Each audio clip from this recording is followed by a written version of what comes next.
마음을 지키는 사람이 행복합니다. 그 말씀을 드렸습니다. 그래서 첫 번째는 우리가 듣는 것을 귀를 지켜야 된다 말씀을 드렸고, 또 마음에 담아야 한다. 무엇을 담는 것이냐? 감사, 하나님의 말씀을 담아야 한다. 이 말씀을 드렸습니다. 그리고 오늘은 두 가지의 이제 저 삶에 우리가 지켜야 될 것을 우리 전도서의 저자인 솔로몬이 이야기를 합니다. 그 두 가지는 뭐냐? 바로 눈을 지켜야 되고 발을 지켜야 된다. 그래서 우리가 이 세상을 살아가는 동안에 참으로 행복한 인생, 참으로 후회 없는 인생을 살아가기 위해서는 이 네 가지를 꼭 기억해야 된다. 눈, 처음에 귀, 마음, 눈, 발. 우리 한번 따라하시겠습니다. 귀, 마음, 눈, 발. 여기 다시 한번 해볼까요? 시작. 귀, 마음, 눈, 발. 그래서 지난 시간에는 귀에 대해서 말씀을 드렸고, 또 마음에 대해서 말씀을 드렸습니다. 그래서 오늘은 그 말씀에서 이어서 이제 우리가 세 번째로 기억해야 되는 것, 우리 한번 따라 하시겠습니다. 마음을 지키는 사람이 행복합니다. 마음을 지키는 사람이 행복합니다. 해서 우리가 기억해야 되는 세 번째, 다시 한번 따라 하실까요? 곁눈질 하지 맙시다. 네, 곁눈질 하지 맙시다. 네, 우리 한번 4장 25절 한번 다 같이 읽어보겠습니다. 시작. 내 눈은 바로 보며 내 눈꺼풀은 내 앞을 곧게 살펴. 이 말씀을 우리가 좀 더 쉽게 이야기를 드리면, 곁눈질 하지 말고 앞을 똑바로 보고 나아가라 이거예요. 여러분, 사람은 얼마까지 볼 수가 있습니까? 사람은 180도의 시야각이 있어요. 그런데 180도의 뒤는 보지 못하죠. 그런데 경주말이 있어요. 경주말은 이 시야각이 몇 도일까요? 경주말은 350도입니다. 그래서 이 경주말은 눈을 보면 거의 다 볼 수가 있어요. 그런데 이 경주말은 굉장히 겁이 많아요. 빠르긴 하지만 겁이 많아요. 그래서 내가 막 달려가고 있는데 옆에 또 다른 말이 이렇게 달려오면 어떻게 될까요? 방향을 잃어버려요.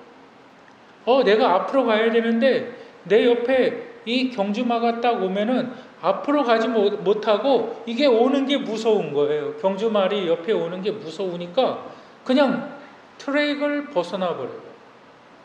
그 경주말의 특성이에요. 그래서 뭘 합니까? 이 경주마에다가 이 앞을 막아요. 그래서 오직 앞을 향해서 나아가게 합니다. 오늘 이 잠언의 말씀이 눈꺼풀이라는 것이 뭐냐? 바로 우리의 눈을 보호하는 것인데, 내 앞에 눈꺼풀을 씌워라. 이 말이 뭐냐면 그냥 너는 앞을 보고 똑바로 나아가라. 근데 앞을 보고 똑바로 나아가는 것이 우리의 눈을 지키는 거다. 본문은 이렇게 이야기하고 있어요. 그런데 우리는 앞을 보고 똑바로 가지 못해요. 왜 그럴까요? 앞을 보고 똑바로 나아가지 못하는 이유가, 저 사람은 나보다 잘난 것도 없는데 왜 나보다 잘 살지? 내가 저 사람보다 못한 게 뭐가 있을까? 굉장히 비교를 많이 해요. 내 친구와도 비교를 하고, 내 환경과 다른 사람의 환경과도 계속 비교를 합니다. 부모들도 마찬가지예요. 저 사람 자녀는 굉장히 잘 되는데 내 자식은 왜 저 모양일까? 저 사람은 참 건강한 것 같은데 나는 왜 이 모양일까? 저 사람은 돈도 잘 버는 것 같은데 나는 왜 이렇게 맨날 어려울까? 우리의 시선이 곁눈질하기 시작할 때 그 곁눈질은 뭐냐? 사람들과 내 자신을 비교하는 거예요. 비교하면 어떠한 결과가 만들어질까요? 열등감이 생겨납니다. 늘 불평과 불만이 내 삶을 감아버리는 거예요. 왜? 나는 지금 무엇을 잃어버렸기 때문에? 내 눈이 보는 것을 잃어버렸기 때문에, 내 눈이 봐야 되는 것을 지키지 못하기 때문에. 나는 지금 왜 지키지 못합니까? 나는 지금 앞을 보고 나아가야 되는데 앞을 보지 못해요. 곁눈질해요. 계속 곁눈질해요. 왜 곁눈질할까요? 사도 바울은 거기에 대해서 정확하게 이야기합니다. 내 삶의 목표가, 내 삶의 목적이 없기 때문에 우리는 곁눈질을 하게 된다는 거예요. 사도 바울이 디모데후서 4장 7절에서 이렇게 고백합니다. 나는 선한 싸움을 싸우고 나의 달려갈 길을 마치고 믿음을 지켰으니. 사도 바울의 삶의 목적은 무엇이었냐면 하나님께서 나를 구원하여 주시고 내가 구원의 은혜 가운데 살아가는 것, 내가 하나님의 은혜 가운데 살아가는 것은 내가 반드시 죽어서 하나님 앞에 서게 된다. 그게 삶의 목적이었다는 거예요. 내가 반드시 하나님 앞에 서게 되니까 나는 하나님을 향하여 다른 모든 것들을 시선을 곁눈질하지 아니하고 오직 하나님을 향하여 내 시선을 맞춰서 나아가겠다. 그러니까 내 삶에 다른 사람이 중요한 것이 아니에요. 나에게 맡겨주신 하나님의 재능, 나에게 맡겨주신 하나님의 달란트, 나에게 맡겨주신 그 달란트를 활용하면서 내가 하나님의 일에 충성되이 살아가는 거예요. 그러면서 자신이 어떻게 생각을 합니까? 나도 비교하려고 하는 마음이 많이 들어요. 저 사람은 나보다 나은 것 같아. 저 사람은 나보다 못한 것 같아. 저 사람은 나보다 더 잘 사는 것 같아. 저 사람은 나보다 더 못 사는 것 같아. 비교하려는 생각이 사도 바울의 머릿속에 딱 들어왔을 때 사도 바울이 뭐라고 얘기합니까? 아볼로는 물을 주었고 나는 심었고 모든 사람의 역할이 각각 다르다 이거예요. 그래서 그는 흔들리지 않았어요. 내 삶에 곁눈질을 하지 않았어요. 다른 사람과 나를 비교하지 않았어요. 비교하면 무엇이? 열등감이. 비교하면 내 삶의 불평이. 내 삶의 모든 환경 가운데 내 남편은 다른 사람 남편보다 더 부족해. 내 아내는 다른 사람의 아내보다 더 부족해. 내 부모는, 내 자식은 늘 열등감에 사로잡혀 살아가는 사람들. 눈을 지키지 못하는 사람들. 어떻게 눈을 뜹니까? 곁눈질. 여러분 곁눈질 한번 옆에 분들 한번 곁눈질 해보세요. 얼굴은 가만히 있고 눈만 이렇게 한번 돌려보세요. 그게 얼마나 보기 싫은가. 그게 얼마나 보기 싫은가. 여러분 곁눈질 하지 마시길 바랍니다. 여러분 하나님의 사람들도 곁눈질 하는 사람이 있어요. 곁눈질 하는 사람이 어떠한 사람입니까? 모든 문제 앞에서 피하려는 사람, 회피하려는 사람. 여러분 어느 날 하나님께서 요나에게 너는 니느웨로 가라. 니느웨에 가서 무엇을 말하라? 하나님의 심판이 니느웨에 임할 것이다 라는 것을 전해라. 근데 요나는 니느웨에 가지 않지요. 그러니까 요나는 이렇게 생각합니다. 아, 니느웨는 망해도 되는 거야. 나는 그 나라를 위해서 심판을 선포하지 않겠어. 그리고 다시스로 갑니다. 근데 성경은 요나서는 그것을 뭐라고 말을 하냐면 여호와의 낯을 피하여 다시스로 갔다. 여러분, 믿는 사람이라 할지라도 분명히 하나님의 뜻이 있고 하나님의 은혜를 경험한 사람일지라도 곁눈질하는 사람들이 있어요. 그 사람들이 어떤 사람들이냐? 문제 앞에서 회피해버리는 사람들. 그 문제 앞에서 회피해버리는 사람들이 어떤 사람들일까요? 눈 가리고 아웅하는 사람들. 제가 유학생활을 할 때에 학교에서 청소하는 일들을 했습니다. 그런데 청소를 할 때 각 강의실 몇 개를 이렇게 하라 그래요. 그런데 여러분 끌칼이라는 거 아십니까? 청소를 하려고 그러면 빗자루를 줘야 되고 쓰레받기 이런 거를 줘야 되는데 끌칼이라는 걸 줘요. 그게 뭐냐면 이렇게 벽이나 뭐 이물질 묻으면 바닥에 껌 같은 거를 띄는 거, 그겁니다. 그런데 청소를 하러 딱 들어갔는데 다 책상을 뒤집으래요. 왜 책상을 뒤집으라 그러는지 아십니까? 책상 밑에다가 다 껌을 붙여놓는 거예요. 수업 시간에 들어오면서 다 껌을 붙여놔요. 그런데 희한하게 그게 어제 분명히 다 띄었는데 한 며칠만 지나면 또 다 붙어 있어. 그거부터 띄고 시작하는 거예요. 그거부터. 내가 내 눈에 안 보이면 문제가 사라지는 것 같아요. 피하는 사람들. 내 눈에 안 보이고 잠깐만 넘어가면 문제가 없어지는 것 같아요. 비겁한 사람들. 그 곁눈질 하지 말라 이거예요. 내 삶의 문제에 있어서 하나님은 감당케 하시는 분이고 내 삶의 문제에 있어서 하나님은 나에게 힘을 주시는 분인데 우리는 조금만 어려운 일이 생기고 조금만 잘못된 일이 생기면 어떻게 합니까? 무조건 피해가려고 그래. 무조건 돌아가려고 그래. 그때만 잠깐 피하면 되는 것 같아.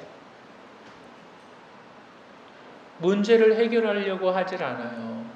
그 사람들이 곁눈질하는 사람들. 그러니까 눈을 지키라고 말씀하는 것은 너 곁눈질을 하지 말아라. 여러분, 우리의 삶에 곁눈질을 하지 않기 위해서는 우리에게 분명한 삶의 목적지가 있어야 되는 줄 믿으시길 바랍니다. 그것이 어디입니까? 우리가 주님 앞에 서는 날, 우리가 주님 앞에 서는 날 우리 예수님께서 이렇게 물으실 거예요. 네가 예수 그리스도의 십자가의 은혜로 말미암아 구원함을 받았다면, 네가 구원함을 받았다면 그 이후의 삶을 어떻게 살았느냐? 하나님, 나의 시간을 드리고 나의 물질을 드리고 나의 정성을 들여서 하나님을 예배했습니다. 내 모든 삶의 주관자가 되시는 하나님을 나는 신뢰했습니다. 여러분, 오직 하나님 앞에 서는 날을 기억하며 살아가는 것이 우리의 눈을 지키는 것입니다. 이것이 정말 저와 여러분들의 행복한 인생을 만들어 나가는 줄 믿으시길 바랍니다. 그리고 네 번째로 우리가 마음을 지키는 사람이 행복합니다에서 우리가 기억해야 되는 것, 우리 한번 따라 하시겠습니다. 하나님의 길을 걸으십시오. 네, 우리가 기억해야 되는 네 번째가 하나님의 길을 걷는 것입니다. 우리 다 같이 한번 읽겠습니다. 시작. 내 발이 행할 길을 평탄하게 하며 좌로나 우로나 치우치지 말라. 더 쉽게 말씀을 드리면 내가 가야 할 길을 잘 준비하고 너의 삶의 밸런스, 균형을 잃어버리지 말아라. 좌로나 우로나 치우치지 말고 계속적으로 앞으로 나아가라. 걸어가라. 계속적으로 이렇게 이야기를 합니다. 그런데 문제가 있어요. 무엇이 문제일까요? 우리가 앞으로 나아가야 되는데 내가 어떻게 나아가야 될지를 몰라요. 내가 무엇이 앞으로 나아가야 되는지를 몰라요. 내 삶에 이것도 해보고 저것도 해보고 이 방법도 써보고 저 방법도 써보고 그런데 답답함은 계속 차올라요. 무엇이 내 삶에 뭐가 문제인지를 몰라요. 여러분 한번 생각해 보시길 바랍니다. 하나님께서 이스라엘 백성들을 출애굽시키실 때에 그들의 고통을 듣고 모세를 통하여 이스라엘 백성들을 출애굽시켰습니다. 그리고 나서 이스라엘 백성들을 약속의 땅으로 하나님께서 이끌고 가십니다. 그런데 무엇이 가로막혔느냐? 앞에 홍해라는 큰 바다가 이스라엘의 길을 막고 있는 거예요. 그런데 뒤에는 어떠한 일이 벌어집니까? 애굽의 군대가 이스라엘을 다 죽이기 위해서 말과 병거를 타고 천둥 같은 소리로 둥둥둥둥둥둥 거리면서 쫓아오고 있는 거예요. 진퇴양난.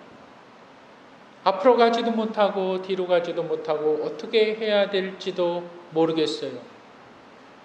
그때 하나님께서 어떻게 하십니까? 바다를 가르세요. 우리의 눈에는 길이 안 보여요. 우리의 눈에는 정말 길이 안 보여요. 그런데 하나님은 길을 내시는 분이세요. 이것이 믿음의 눈으로 보인다고요. 우리의 눈에는 길이 안 보이지만 하나님은 길을 만드시는 분, 길을 내시는 분, 홍해뿐만이 아닙니다. 여러분 한번 생각해 보세요. 홍해를 걷는 이스라엘 백성들이 광야에서 목말라 죽어가고 있습니다. 나에게 물을 달라고 했을 때에 하나님께서 반석을 치라. 반석에서 물이 나와요. 뿐만 아니죠. 하나님께서 이스라엘 백성들을 광야 가운데서 인도하실 때에 그 팔레스틴 지역, 오늘날 팔레스틴 지역, 섭씨 이 얼마나 뜨거운지 이것이 48도, 50도까지 낮에는 올라가고 밤에는 이것이 기온 영하로 떨어지는 그곳에서 하나님께서 낮에는 무엇을 구름의 그늘막을 만들어 주십니다. 그게 어떻게 사람의 이성으로 가능할까요? 밤에는 하나님께서 엄청난 불기둥이라는 시터로 이스라엘들을 따뜻하게 해 주시는 거예요. 어떻게 이게 가능할까요? 굶주려 죽지 않게 하기 위해서 하늘에서 만나를 내리십니다.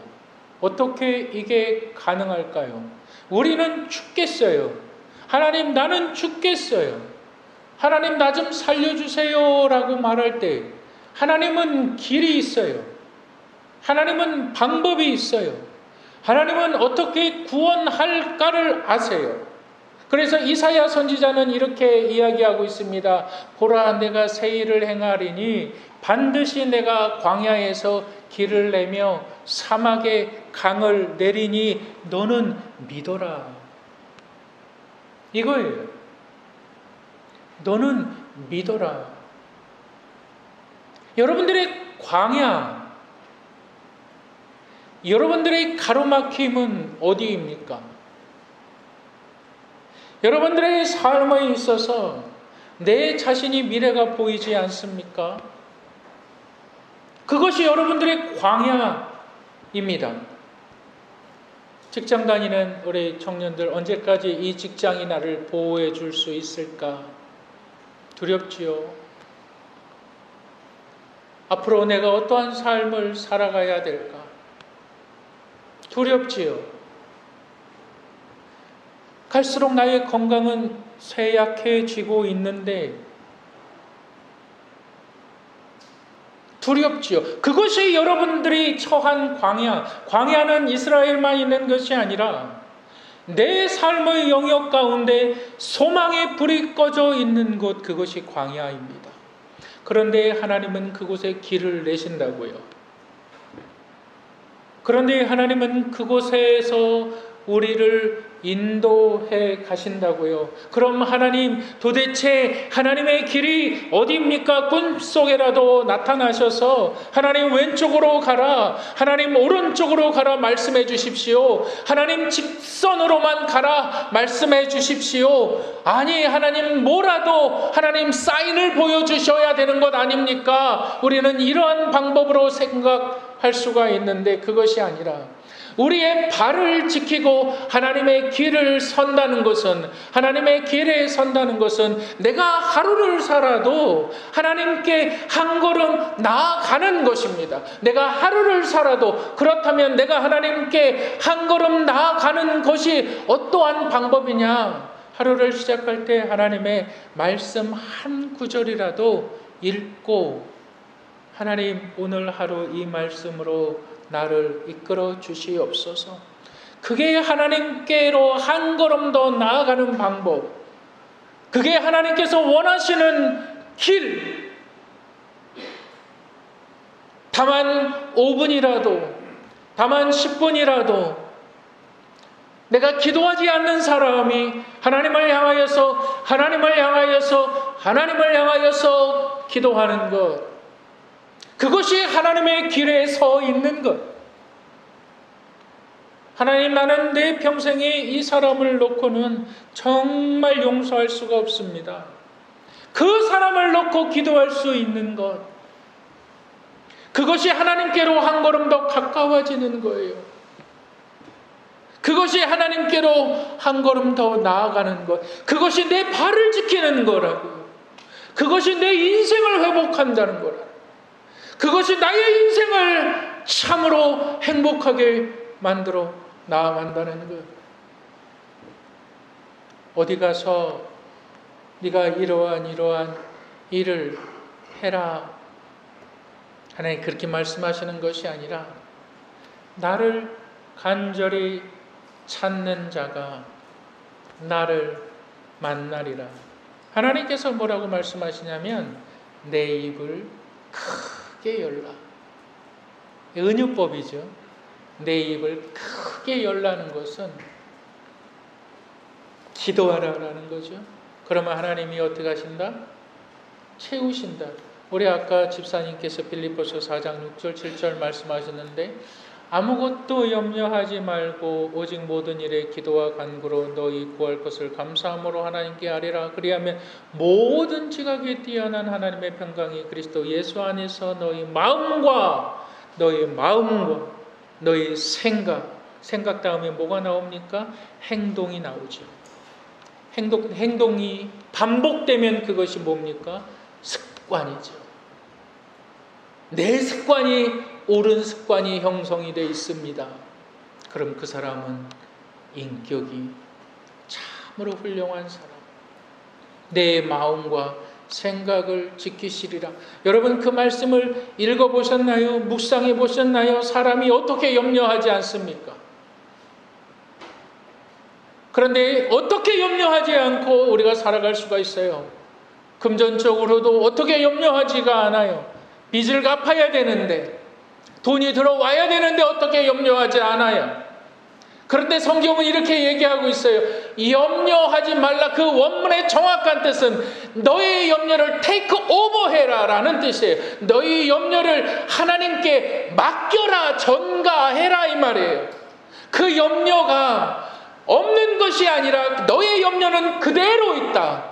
그러나 이 염려를 하나님께 맡긴다면, 맡기는 것이 너의 믿음이고, 네가 그것을 맡겼다면 하나님 일하신다. 그래서 하나님은 뭐라고 말합니까? 믿음이 없이는 하나님을 기쁘시게 못하나니라고 말씀합니다. 여러분들은 우리의 삶의 영역에 하나님을 기쁘시게 하는 것, 오늘 나의 예배 가운데 하나님은 예배를 받으십니까? 여러분, 우리의 삶은 한 번밖에 살지 못합니다. 그래서 일생이라고 합니다. 이 삶에 있어서 정말 행복하게 우리가 인생을 살아가야 되지 않겠습니까? 세상의 철학과 세상의 종교와 모든 것들, 이제는 여러분 그런 것들을 다 물리쳐버리고 이 단순한 말씀, 귀를 지키십시오. 하나님의 말씀으로 마음을 담으십시오. 내 눈을 지켜서 곁눈질하지 마시고 하나님의 길을 걸으심으로 여러분들의 발을 지켜나가신다면 여러분들의 인생은 참으로 행복한 인생이 된다는 사실을 믿으시기를 주님의 이름으로 축복합니다. 기도하겠습니다.